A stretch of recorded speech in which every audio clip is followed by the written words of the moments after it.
జడ్జిపై దాడి చేసిన వారిని వెంటనే జడ్జిపై దాడి చేసిన వారిని వెంటనే జడ్జిపై దాడి చేసిన వారిని వెంటనే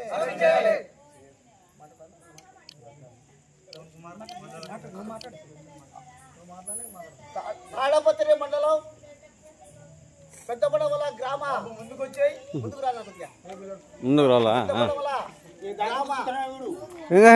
అంతగా చూస్తాడు పెద్దలకు పేరు పేరున ఉద్యమ నమస్కారం తెలియజేస్తున్నాము. మందకృష్ణ మాదిగ ఉద్యమం 30 సంవత్సరాల నుండి పోరాటం చేస్తున్నాం. ఈ గ్రామం ఉంటే ఎక్కడ పిలిపించిన పెద్దోళ్ళు ఫస్ట్ తరం అంటే 30 సంవత్సరాల నుండి ఉద్యమంలో పనిచేసినారు, ఇప్పుడు కూడా పనిచేస్తున్నారు.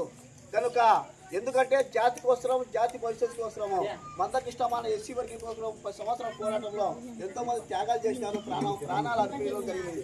మన తాళపత్రిలో తెల్లమల్ల రవీణ గారు కాల్చుకొని ఎస్సీ వర్గం కోసం ప్రాణ త్యాగం చేయగలిగింది.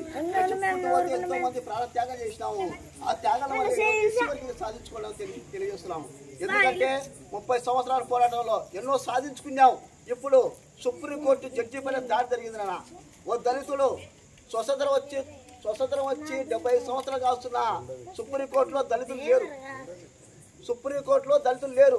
ఇతను రెండో వ్యక్తిగా మన దళితుడు నియమించడం జరిగినది. నియమిస్తానే అతను ప్రమాణ స్వీకారం ఎవరి దగ్గర చేయలేదు.